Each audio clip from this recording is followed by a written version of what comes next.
All right, Craig Hocknull here. Thank you very much for joining me. This is my review video on just how the week went here at the Waste Management Open, the WM Phoenix Open in Scottsdale. You may hear some noises pop up here and there with folks out and about. This was a big talk of the tournament for me, and as you can see here, I had kids sign my hat. So basically the story behind the hat is everywhere I went, when I signed an autograph for a kid, I just had them sign my hat. So I got all these cool kid autographs on here, try to motivate them and inspire them as best I can. So basically the week started out with some prep. I got here early, got here on the Thursday before so that I could get some practice in and really start kind of getting comfortable with looking up, seeing all the stands. We got all these huge grandstands. I don't know if you heard that, but that's a big roar just came from 16. The final groups are just kind of going through right now. So one of the objectives that I had was to really kind of figure out my driver situation. That was an early project. So what I have here is two shafts from US Team EMEA. My gamer, as we call it, was 44 inches long. So if I match this up, you're going to see the one that I actually used in the tournament was 45 3/4 inches.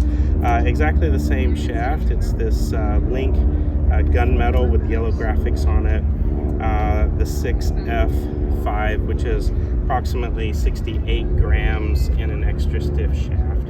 And so what the guys were able to do for me is essentially kind of match up the graphics, make sure the tip section and the butt sections were similar, and then leave me a little bit extra length. So what the net result of that was that I actually was able to increase my club head speed by about 3 miles an hour and increase my carry distance by about 20 yards in the air.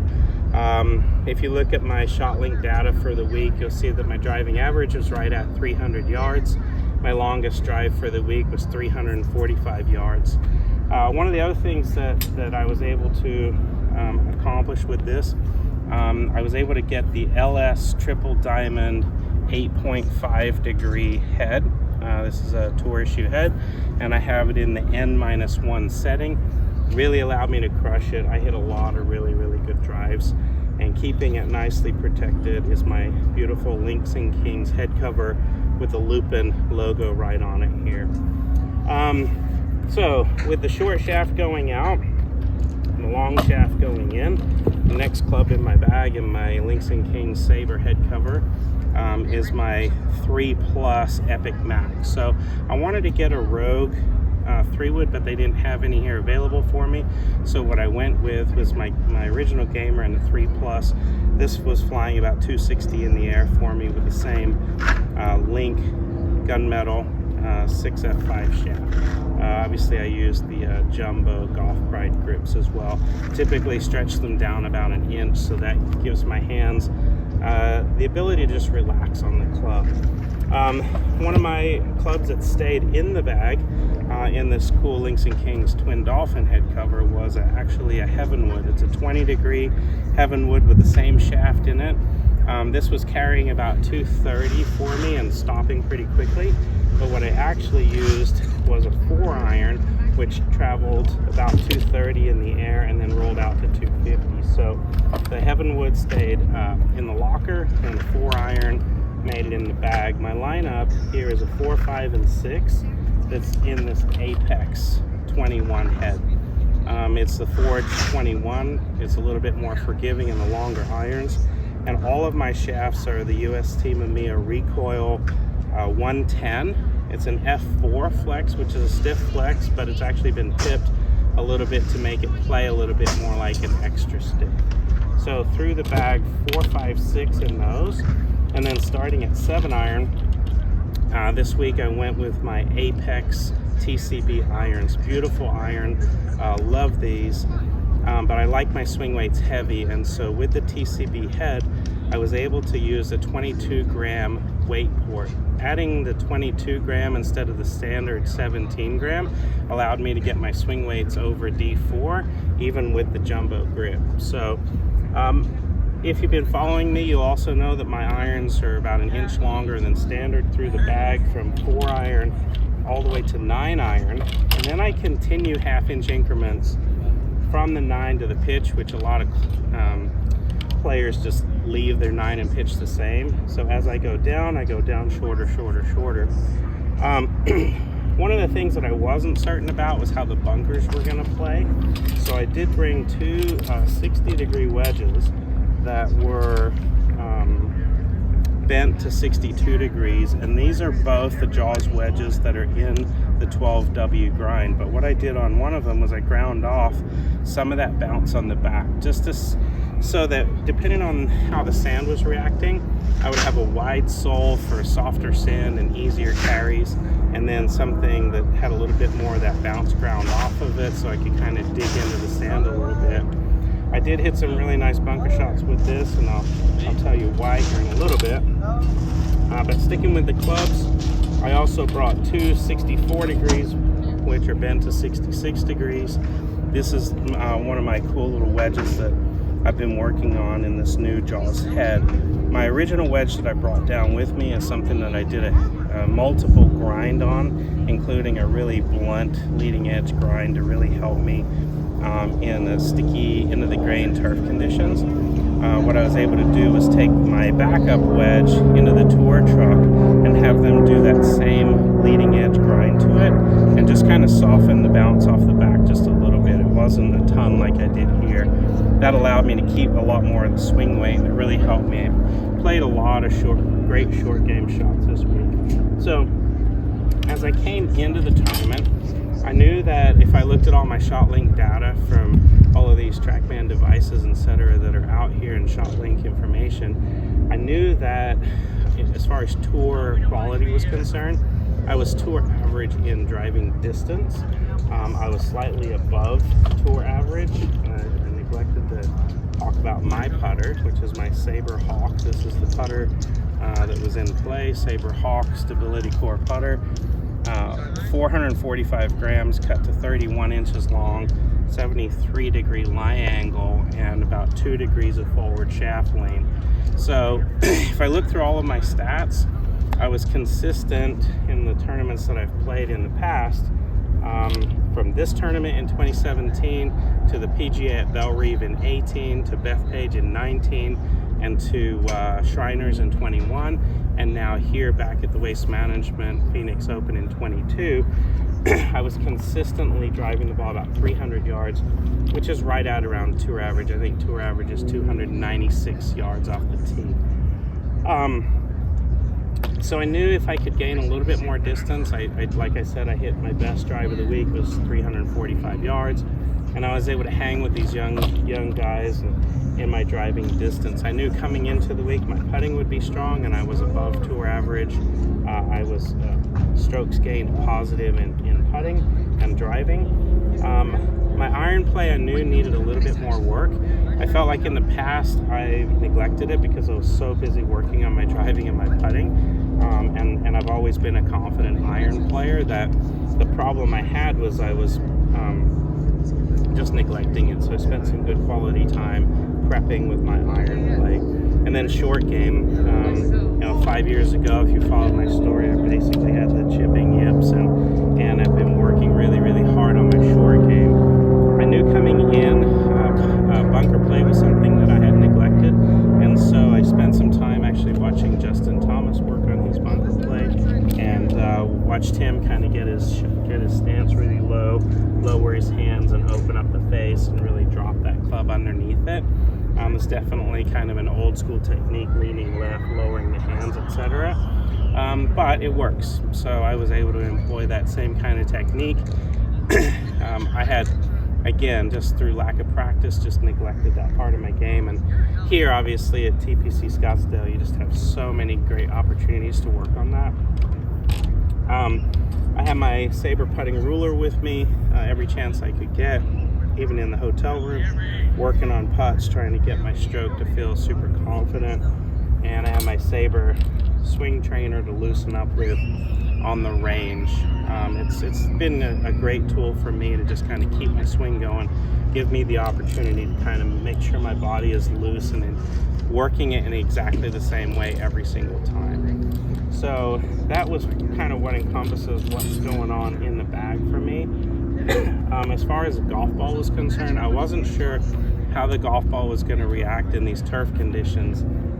The greens were so firm, basically like concrete, and I wasn't sure if I was going to use the Callaway X or stick with my Callaway LS.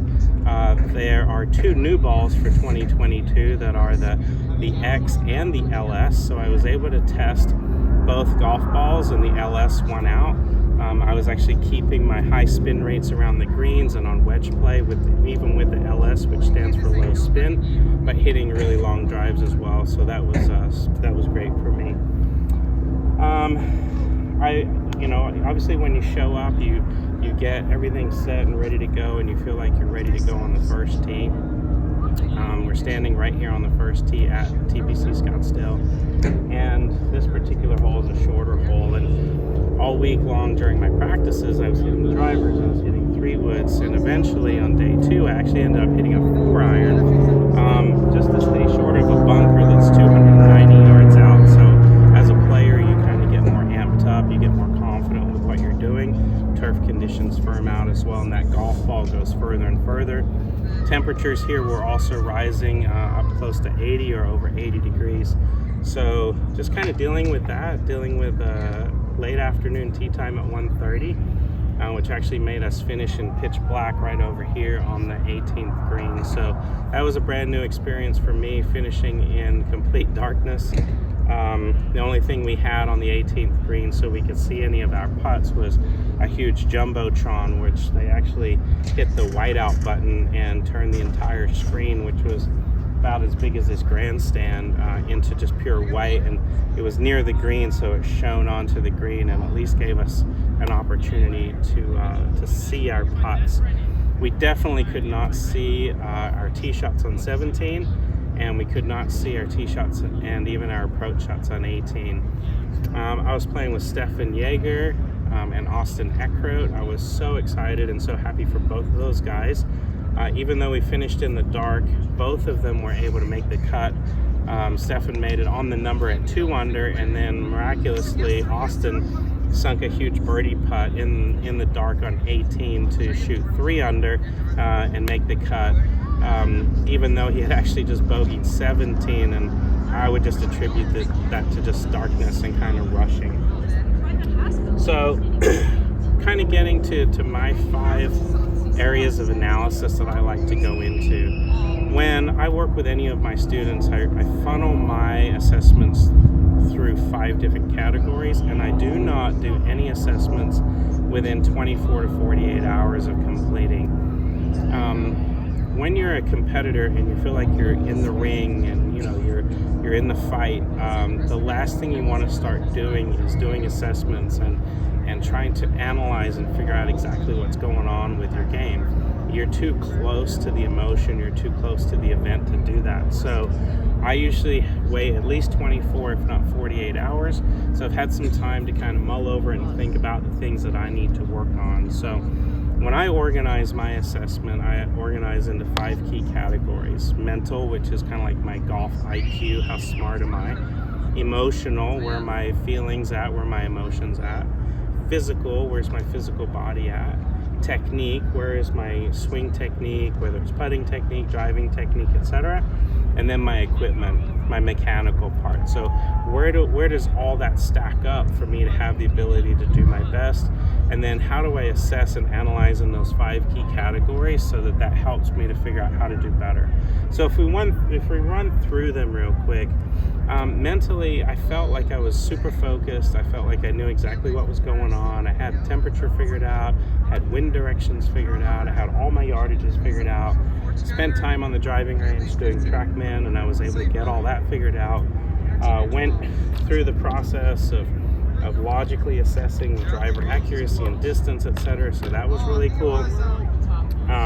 When I went through my yardages and my yardage book, had all that mapped out, looked at my hole locations for the days, was able to map out where the hole locations were going to be, but more importantly, where my plan of attack was to hit my shots into those greens. So mentally, as far as golf IQ, I talked to the superintendent before we went out. I knew that this was a Poa Trivialis bent mix to help with coloration. I knew that the greens were going to get firmer and faster. I was witnessing watering, so I knew that they actually watered on Wednesday Tuesday prior to the Pro-Am, because the Pro-Am players, they didn't want the greens running at 14. They wanted the players to play on fast greens, but more like 11s or 12s even. So as far as my mental IQ was concerned, I was extremely focused on doing what I felt like I needed to do. All of my preparation leading up to it, from getting the head covers done, to getting the shirts logoed up, to going through that entire process of testing out, does this shirt actually feel good when I play? Do these pants feel good? Do these shoes feel good? There's a lot of things that you have to do from a mental standpoint that allows you to be just as smart as you can be. So I felt like I checked a lot of boxes off there, and the smarter you get, the more opportunity you'll get to continue to do that. So the next one is the emotional category. I felt like after playing in all these different tour events that my nerves were going to be a lot better, and they were. I felt like these were standard nerves in the sense that I was playing at a PGA Tour event, but my nerves themselves were going to be more just like the rest of the players, because it's the WM Phoenix Open, not because it's, my first tour event or my second or whatever. I felt like the environment itself was going to make all of us a little bit anxious or a little bit nervous. So as far as that was concerned, I felt very good. I was very settled, very at peace with that. I felt like when I played my practice rounds with a few different players, sought out some long hitters like Luke List and some other players to play practice rounds.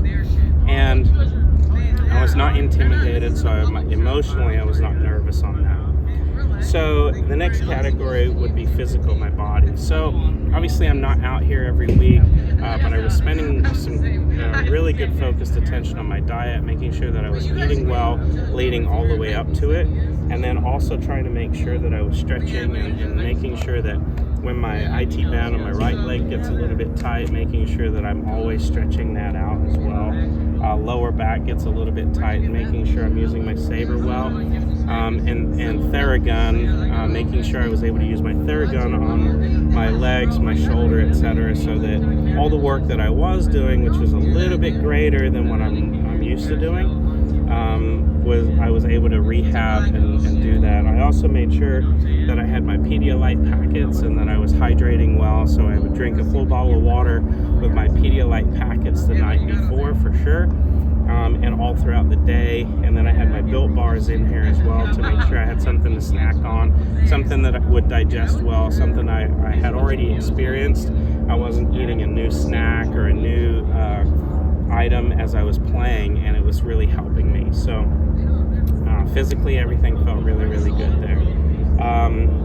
Technically, I was working on a couple of things in my swing, and those all held up really well. I don't have to think about my swing a ton anymore, but there's always a couple of things in my transition. So one of the things that I did with my driver that was very key for the week was making sure that as I set it up and took my grip, I set it up kind of off the front of my stance.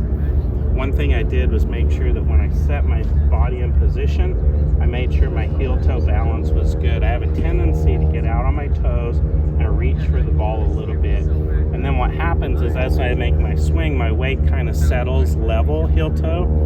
And then when I end up coming in, I've actually backed up a little bit and I hit it off the toe and I get a little bit of a fade. So I was able to do that really well. And then as far as my takeaway was concerned, I've been really working on keeping my head behind the ball. So being able to take my setup like this, kind of take a big wide push back with the shoulder, get wound up well behind the ball. And then as I come through, just hang my head back and just stay back behind it. That really helped me to hit a lot of great drives. So that technique worked out great. And then the other part of my technique that I was working really hard on was my short game. So being able to take my 66-degree wedge off these super tight lies, play it off the back of my stance with a closed face, and then always be releasing it, always be making sure that that toe was coming over. I think the tendency is to get steep on these and stick it in the turf, and that's just going to be horrible, especially on these tight uphill lies when you got to pitch it up onto the green and get it to stop. So sitting back and sweeping it and releasing it up the hill really made sure that the club kept moving, never got stuck, so I didn't chunk or duff any chips, which I've been known to do. And then equipment, I kind of went over all of that at the beginning. I feel like when I'm assessing everything and figuring out what items to knock out the quickest, I kind of do my system of 5 in reverse. So when I get all of my equipment dialed on a Monday or a Tuesday, I can rest easy. If I can get it knocked out even before I show up to the tournament, that's even better. So I was able to get everything knocked out on Monday so that when I practiced on Tuesday and Wednesday and played Thursday and Friday, it all went great. So as far as the tournament was concerned, I missed the cut. Shot 3 over each day. Really should have been, only 1 over on the second day. I ended up having to rush a little bit on 17 and knocked it on the green on the drivable 17 and basically 3-putted from right off the fringe for a par. So that would have been an easy birdie. And then missed a short putt on the 3rd hole. But overall, when I played with these guys and I came out here to compete, my goal was to just get a little bit better. Just do a little bit better, make sure that I was going from below or right at tour average to just a little bit better. And I wasn't able to jump up like I was hoping to, but I know exactly what I need to work on. I need to just be more confident and convicted with what I'm trying to do. This is not my workplace. It's not my place where I'm spending week after week playing. But doing videos like this and helping and sharing this information with you, my students, is also helpful for myself to kind of document everything so that I can continue to move forward. So the hat was a big hit. I had a tremendous amount of support, had a lot of people out here, easily 100 people from my local friends here in the Gilbert, Queen Creek area, all the way up to Park City in Utah. I had a lot of members come down from Glenwild, as you can see the Glenwild logo on the bag. So it was super cool for me to have so much support. Everybody that came out got a cool Glenwild hat with Team Hocknull, hashtag Team Hocknull WMPO 2022 on the side of it. So overall, it was a fantastic opportunity, and I'm looking forward to winning our section championship here in Arizona and getting right back out here again. This is definitely a highlight, and it's not just a highlight for me, but any of these tour players. As you can see, players like Spieth and Koepka, etc., they love to come out here. So anyway, thanks for following my journey. Hope this video was helpful, sharing a little bit of insight on what I had to go through to kind of get ready and to compete this week.